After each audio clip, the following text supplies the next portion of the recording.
Sir ऐसा होता है कि लाइफ में एक बार कुछ अचीव करने के बाद हमारी लाइफ एकदम स्टेगनेंट हो जाती है, मतलब कोई गोल ही नहीं बचता है लाइफ में। जैसे कि आपने अपने एक सेशन में कहा था कि हम खुश होते रहते हैं कि 10 साल पहले मैंने एक छक्का मारा था, और आपने जैसे बोला था कि लाइफ में मतलब 100 छक्के क्यों नहीं।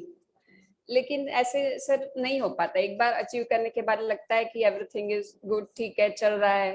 तो जैसे मैं जॉब करती हूँ तो I am happy with my job, ऐसा नहीं है कि मैं जॉब में हैप्पी नहीं हूँ, लेकिन ऐसे बैक ऑफ द माइंड चलता रहता है कि मुझे कुछ और करना है, मुझे अपना खुद का एक बिजनेस करना है। बट फिर लगता है कि कोई आइडिया नहीं है, और जॉब अच्छा ही है, you are getting everything whatever you want.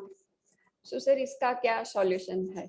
जो भी आपका सबसे बड़ा गोल था या गोल थे वो आपने अचीव कर लिया है, and you are living a dream life from the perspective of millions of other people, जिसके लिए वो लोग कॉम्पीट करते हैं, जिसके लिए वो लोग कोशिश करते हैं, वो सब आपको मिल चुका है।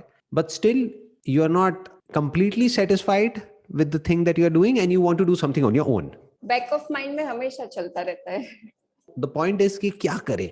तो ये आइडिया कौन सोचेगा आपके लिए, that is a big question. कि आप कह रहे हो कि अभी आइडिया नहीं है मेरे पास में कि मैं क्या करूं, तो ये आइडिया कहां से आएगा, कैसे आएगा ये आइडिया कुछ भी करने का, या ये इंस्पिरेशन कहां से आएगी कुछ भी करने की? क्योंकि आप ऑलरेडी अपने कंफर्ट जोन में हो, आप ऑलरेडी एक कंफर्टेबल सैलरी ड्रॉ कर रहे हो, एक अच्छी ऑर्गेनाइजेशन में हो जहां का वर्क एटमोस्फेयर अच्छा है, सब कुछ बढ़िया है।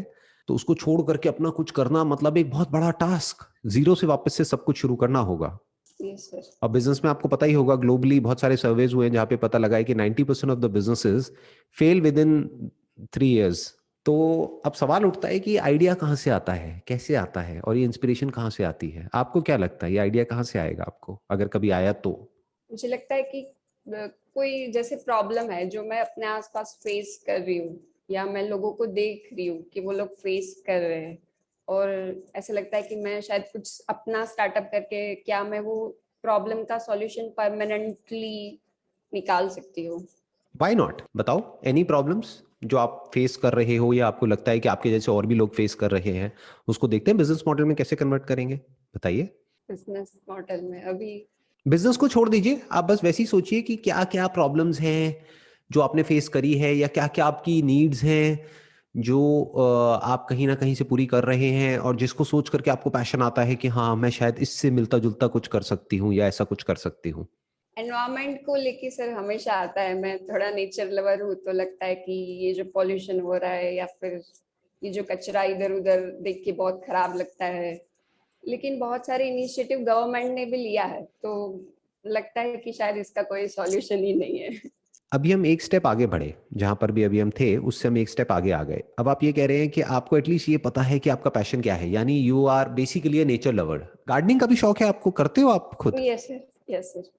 मतलब दो तरह के नेचर लवर होते हैं, एक वो होते हैं जो कहते हैं कि माली को बोल दिया चल भाई ध्यान रख पौधों का और पानी दे और ये कर वो कर, आप खुद करते हो यस सर। और आपको अच्छा लगता है वो करके? यस सर, बहुत अच्छा लगता है। अच्छा, तो इसी से क्या कनेक्टेड हो गया, फार्मिंग भी कनेक्टेड हो गया? एक्चुअली सर मेरा बैकग्राउंड भी है, मतलब मेरे दादा परदादा। उन्होंने फार्मिंग करी हुई है, तो आपको मतलब आपकी फैमिली में कुछ लोग होंगे जो शायद अभी भी फार्मिंग कर रहे होंगे दूर रिलेटिव्स में इधर उधर, यस सर। तो उससे रिलेटेड कुछ क्यों नहीं करते? कहते हैं ना रोटी कपड़ा मकान, ये तीनों चीजें ऐसी हैं जिसकी जरूरत कभी भी खत्म नहीं होगी, मतलब जिसकी नीड कभी भी खत्म नहीं होगी। बिजनेसेस आएंगे और जाएंगे, लेकिन जो फूड से रिलेटेड बिजनेस है वो तो हमेशा रहेंगे ना, खाना तो चाहिए ही ना, तो कोई तो उस नीड को पूरी करेगा। और आजकल सर ये भी होता है कि मतलब जो वेजिटेबल्स एंड फ्रूट्स है वो अच्छे क्वालिटी के मिलना बहुत मुश्किल है। अब हम एक स्टेप और आगे आ गए, ऐसे ही धीरे धीरे एक एक करके हम स्टेप आगे बढ़ते हैं, इसको बोलते हैं बेबी स्टेप्स लेना। अभी आपने कहा कि मैं नेचर लवर हूं, अब आप कह रहे हो कि एक बड़ी प्रॉब्लम है कि हमको ऑर्गेनिक फ्रूट्स और वेजिटेबल्स मिलना बड़ा मुश्किल है, जो मिलते हैं वो सब बहुत ज़्यादा उसमें पेस्टिसाइड्स होते हैं, बहुत ज़्यादा उसमें मिलावट होती है और वो हेल्थ के लिए अच्छा नहीं होता है। और जो लोग बहुत सारे ऐसे भी हैं जो ऑर्गेनिक कह करके बेचते हैं लेकिन एक्चुअल में वो ऑर्गेनिक नहीं होता है, क्योंकि किसको पता है कि वो ऑर्गेनिक है या नहीं है। कुछ जेन्युइन भी होते हैं, बट ऐसे बहुत सारे लोग हैं जो पैसे के लिए मैनिपुलेशन करते हैं, यानी कि ऑर्गेनिक कह करके नॉन ऑर्गेनिक बेच देते हैं डबल रेट में या ट्रिपल रेट में।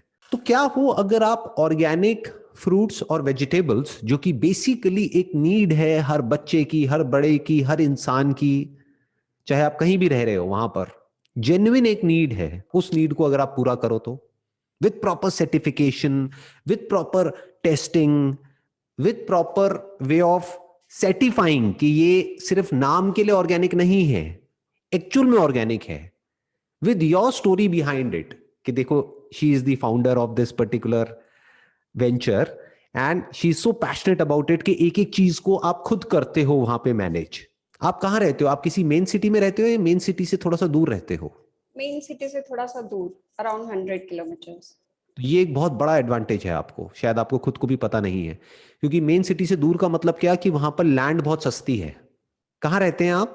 Khambhat, 100 kilometres from Ahmedabad and 75 kilometres from Vadodara. तो ये अब एक बहुत बड़ा एडवांटेज है, क्योंकि अगर आप कहते कि मैं अहमदाबाद में रहती हूँ या मैं मुंबई में रहती हूँ या मैं दिल्ली में रहती हूँ, तो ये जो आइडिया जिसकी अभी हम बात कर रहे हैं ना, ये करना ऑलमोस्ट नेक्स्ट टू इम्पॉसिबल हो जाता है, क्योंकि वहां पे लैंड बहुत महंगी है और अगर रेंट पे लेकर के आप कुछ करते हैं तो बहुत महंगा है। तो आपको पूरा ही अपना जो बेस है उसको शिफ्ट करना पड़ेगा, अपने घर को शिफ्ट करना पड़ेगा। तो वो एक बहुत बड़ा टास्क हो जाता है बहुत सारे लोगों के लिए। बट आप अभी ऑलरेडी जहां रह रहे हैं उसके आसपास में, मतलब 10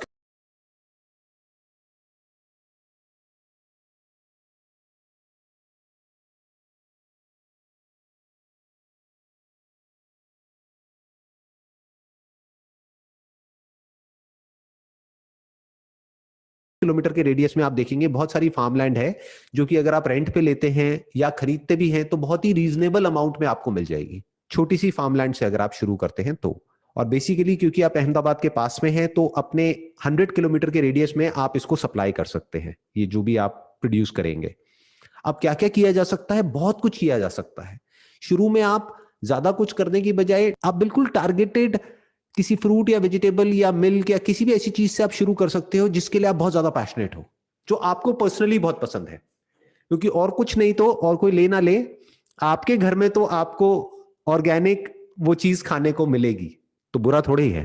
तो आप ये मत सोचो कि मैं कोई बिजनेस कर रही हूं, आप ये सोचो कि जीने के लिए हमको खाना चाहिए, यानी सर्वाइवल के लिए आपको आपकी फैमिली को खाना चाहिए, दैट टू अच्छा खाना चाहिए, क्योंकि ये जो पेस्टिसाइड्स हैं, केमिकल्स हैं, इसकी वजह से कैंसर तक हो जाता है, बहुत सारी बीमारियां हो जाती है जो हमको पता ही नहीं लगती हैं। तो what you need is a regular supply of fresh fruits and vegetables for your family and your relatives and your friend circle. अगर आप ये काम करोगे तो आपकी फैमिली में और आपके रिलेटिव्स में और फ्रेंड सर्कल में कितने लोग होंगे जो कि कहेंगे कि हम आप पे ट्रस्ट करते हैं, कि अगर आप कर रहे हो तो अच्छा ही होगा, आप हमारे को भी भेज दो, we will buy it from you. कितने होंगे ऐसे? So many sir. तो आपका बिजनेस तो शुरू हो गया। ऐसे तो बिजनेस शुरू होता है। मॉडर्न तरीके से आप फार्मिंग कर सकते हो। आपका बैकग्राउंड क्या है? एजुकेशनल क्वालिफिकेशन क्या है? क्या किया हुआ है आपने? Sir I am an engineer. बहुत बढ़िया। तो अपनी इंजीनियरिंग की जो पढ़ाई आपने करी है और जो आपके पास में नॉलेज है उसको यूज करो, because it is about engineering. Right sir.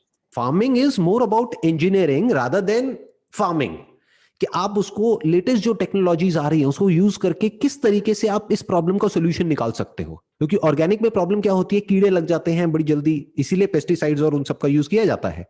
तो अब आपके लिए एक बहुत बड़ा चैलेंज है कि ऑर्गेनिक देना है लेकिन कीड़ों से बचाना है। तो अब ये यहां पर आपका एक इंजीनियर का दिमाग काम आएगा, and you are creating something which is of use not just for you but आपकी फैमिली में, आपके फ्रेंड सर्कल में, और ऐसे बहुत सारे लोग जिनको आप नहीं भी जानते, ऐसे हजारों लोग, उनकी फैमिली के लिए, उनके बच्चों के लिए आप एक एक्चुअल में बहुत अच्छा काम कर रहे हैं। तो आप अपनी एक वेबसाइट बना सकते हैं जहां से आप डायरेक्टली इन चीजों को सेल भी कर सकते हैं, प्लस बहुत सारी ऑनलाइन प्लेटफॉर्म्स हैं उनके थ्रू भी सेल कर सकते हैं, उस पर भी ये वाले ऑप्शंस अवेलेबल हैं। बहुत सारे ग्रोसरी स्टोर्स हैं ऑनलाइन, वहां से भी कर सकते हैं। और इसका रिक्वायरमेंट कभी खत्म नहीं होगा। मतलब ही नहीं, कभी खत्म हो ही नहीं सकता। इसको एक स्टेप और आगे बढ़ाते हैं। आपकी फेवरेट फ्रूट्स और वेजिटेबल्स क्या हैं जो आपके माइंड में आ रहे हैं कि अगर आपको लगे कि ये अगर मैं खुद प्रोड्यूस करूं अपने हिसाब से तो मैं इसको खूब खा सकती हूँ? वेजिटेबल में लाइक ड्रम स्टिक्स और भिंडी, ये सब पसंद है। लेकिन इसके लिए क्या करना होगा? अपने कंफर्ट जोन से बाहर आना होगा। आपको कहते हैं ना, अपने हाथ गंदे करने होंगे, यानी फील्ड पे उतरना होगा। यस।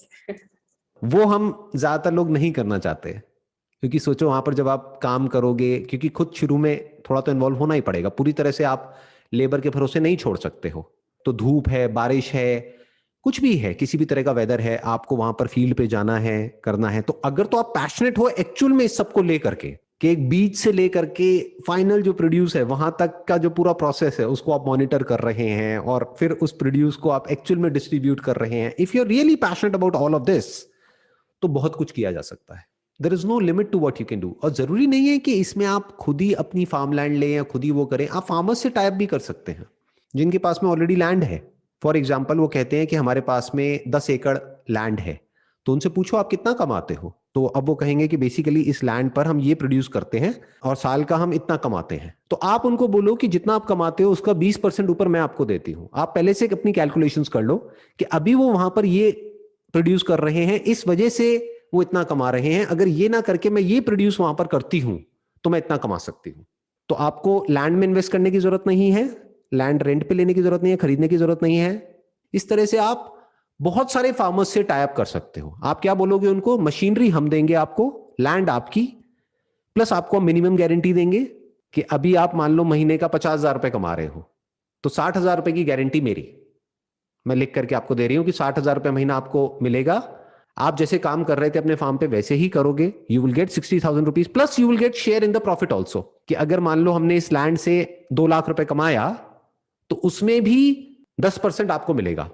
तो आपको कितना मिला, अभी 50,000 मिल रहा था प्लस 60,000 की मैंने गारंटी दी प्लस 20,000 और, यानी 80,000 रुपए। तो आपको 50,000 नहीं मिलेगा, 80,000 मिलेगा। Actually, I can start this. Actually, my father owns land. अच्छा, ओ फिर तो बहुत आसान हो गया आपके लिए, फिर तो बहुत ही आसान है, फिर तो कुछ करना ही नहीं है। और क्या घर से बहुत दूर है या आसपास ही है जो लैंड है? आसपास ही है। तो आप आराम से जा सकते हो, कर सकते हो, वहां पे मॉनिटर कर सकते हो। अब बस अपने घर वालों को कन्विंस करना बड़ा मुश्किल होगा इसके लिए, क्योंकि वो कहेंगे तुम्हारा दिमाग खराब हो गया है क्या? Exactly. It's okay, I'll try. हाँ हाँ, नो प्रॉब्लम। देखो, इसको प्रेशर लेकर के मत करना, जो भी करो, और जरूरी नहीं है अभी करना है, may be after 2 years, 5 years, 10 years, कभी फ्यूचर में भी कर सकते हो अगर कभी अंदर से आए तो, इंस्पिरेशन आए तो। बट द पॉइंट इज किया जा सकता है। मैं पैरेलल भी स्टार्ट कर सकती हूँ जब तक मतलब मेरा सेटअप ना हो जाए पूरा। व्हाई नॉट, वो भी हो सकता है, क्यों नहीं हो सकता है ना। कि आप जॉब कर रहे हो लेकिन वीकेंड्स पे आप वहां पर जा रहे हो और जा करके मॉनिटर कर रहे हो, और अपनी टीम आपने रख ली, शुरू में किसी एक पर्सन को भी रख लिया जो कि रिलायबल है, उसको रख लिया सुपरवाइज करने के लिए, और बाकी जो लोग हैं काम करने वाले वो तो है ही वहां पर फील्ड पर, वो लोग काम कर लेंगे। तो ये भी हो सकता है, साइड बाय साइड भी किया जा सकता है। मतलब एक तरह का एक्सपेरिमेंटेशन हो गया। फिर अगर इंटरेस्ट आने लग जाए तो फुल टाइम इसमें स्विच कर जाओ। यानी अगर इंटरेस्ट आने लग जाए और यहां से पैसा आने लग जाए उससे ज्यादा जितना कि आपको अभी अपनी करंट जॉब से आ रहा है, तो आप स्विच कर सकते हो। लेकिन अगर ऐसा ना हो तो मत करो स्विच। साथ साथ में जॉब चलती रहेगी, साथ साथ में ये भी चलता रहेगा, और अगर अगले 10-20 साल 30 साल तक भी ऐसे ही चलता रहे तो भी उसमें बुराई क्या है, अच्छा है। एटलीस्ट इतना तो प्रोड्यूस हो जाएगा कि आपकी फैमिली, आपके फ्रेंड, सबको वहां से एक फ्रेश फ्रूट्स एंड वेजिटेबल्स की जो सप्लाई चाहिए हर महीने की, वो वहां से पूरी हो जाएगी। इस तरह से भी सोच सकते हो। You can balance both the aspects of your life. एक प्रोफेशनल लाइफ हो गई जो जॉब पे है, ये आपकी पर्सनल लाइफ हो गई, अपना एक पैशन हो गया जिसको आप फॉलो कर रहे हैं, तो दोनों चीजें हो गई। You can get the best of both worlds.